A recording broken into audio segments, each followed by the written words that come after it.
नमस्कार दोस्तों, मैं हूं गोपाल राजपूत करण। मेरी दिल्ली मेरी शान की विशेष रिपोर्ट में मैं एक बार फिर आपका स्वागत करता हूं। इस वक्त हम गांधी भवन में पहुंचे हुए हैं। जैसा कि आप देख सकते हैं, यहां पे राष्ट्रीय वित्त संगोष्ठी का आयोजन किया गया है। इस संगोष्ठी में जो वक्ता बोलने वाले हैं वो महामती प्राणनाथ जी व महात्मा गांधी जी के ऊपर बोलने वाले हैं।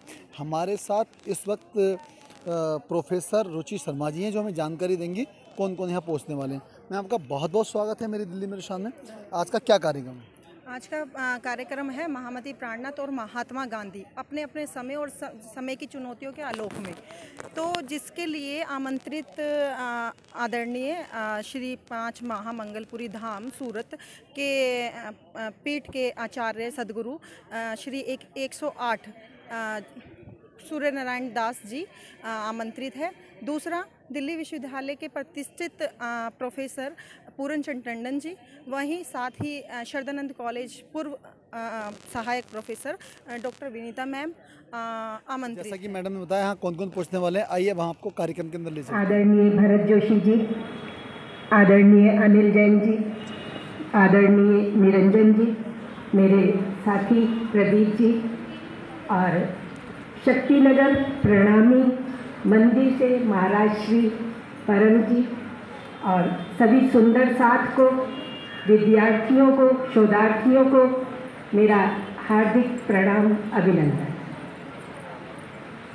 सुबह से आप सुन रहे हैं दो महानुभावों का, दो विश्व विभूतियों के योगदान को, उनके अवदान को लेकर चर्चा हो रही थी, जिन्हें राष्ट्र नायक और विश्व नायक की उपाधि से सम्मानित सुबह किया गया और उनके द्वारा उनका जो अवदान था उस पर चर्चा की गई।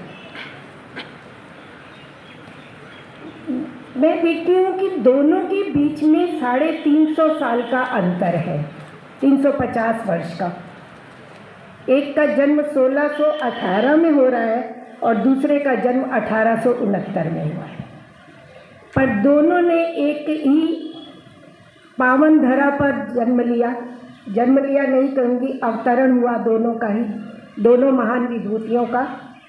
दोनों ही भारत की पवित्र भूमि पर और सौराष्ट्र की पवित्र भूमि पर जन्म लिया और दोनों ने ही अपने व्यक्तित्व का से ऊपर उठते हुए एक विराट व्यक्तित्व का परिचय देते हुए पूरे समाज का, पूरे राष्ट्र का, पूरे विश्व का मार्ग प्रदर्शन किया। महामती प्राणनाथ एवं महात्मा गांधी का सामाजिक एवं राजनीतिक मूल्यांकन।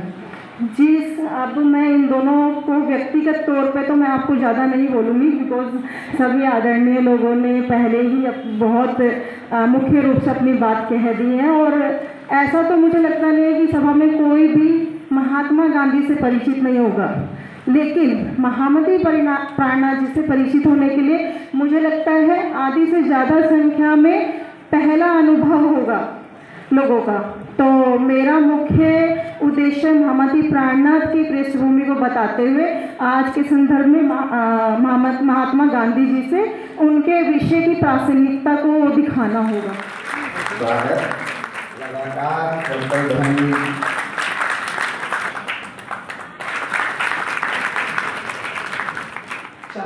संस्कार, उनकी सोच, उनका विचार, उनकी भावना, उनकी अनुभूति के धरातल, इनमें कोई अंतर नहीं है। ये तो हमने इस समाज में भेदभाव पैदा कर दिया, छुआछूत पैदा कर दिया। गांधी जी उसके विरुद्ध अस्त्र शस्त्र के साथ खड़े रहे, ये एक बड़ी बात है उनकी। कहीं ना कहीं गांधी जी भगवान राम या हरि के बहुत नज़दीक थे, इसीलिए उन्होंने समाज के बड़े वर्ग को हरिजन। गांधी जी ने देखो, राम एक आदर्श चरित्र है, लोक मंगल उन्होंने राम से ही ग्रहण किया। बहुत सारे सिद्धांत हैं जो हमारे आराध्य हैं, जो वैष्णव भक्ति है उसकी एक सशक्त परंपरा है, क्योंकि गांधी जी नित्य प्रति मंदिर जाते थे, पूजा पाठ करते थे, साधना उपासना करते थे। वो जो दिखावटी या आडंबर वाली विद्रूपताएं हैं उनके विरोधी थे, लेकिन आध्यात्मिक धरातल पर, आत्मा के धरातल पर वो भक्तिभाव रखते थे और उनको भक्ति और प्रेम इन दोनों में सहजता का अनुभव होता था, इसलिए उन्होंने अपने सिद्धांतों में उनको बहुत महत्वपूर्ण स्थान भी दिया। तो मुझे लगता है कि हमें गांधी को यदि समझना है तो केवल सुनी सुनाई बातों से ना समझकर उनके वाङ्मय को पढ़ना पड़ेगा, उनके साहित्य को पढ़ना पड़ेगा, उनकी जो जीवनी है, उनकी जो आत्मकथा है उनको पढ़ना होगा और फिर देखना होगा कि गांधी के जो सिद्धांत हैं उनके स्रोत भारतीय संस्कृति में विद्यमान है। हमारे वैदिक औपनिषदिक साहित्य में, हमारे पुरा आख्यानों में, पुरा कथाओं में वो चीज़ें विद्यमान थीं। गांधी एक तरह से उसके आख्याता बने, उसकी उन्होंने पुनर्प्रतिष्ठा की और लोक मानस को, जनमानस को उन्होंने बताया कि भाई हमारे पास इतनी महत्वपूर्ण विरासत और पूंजी है, हमें उसको अपनाना चाहिए और उसके आधार पर अनुसरण करना चाहिए।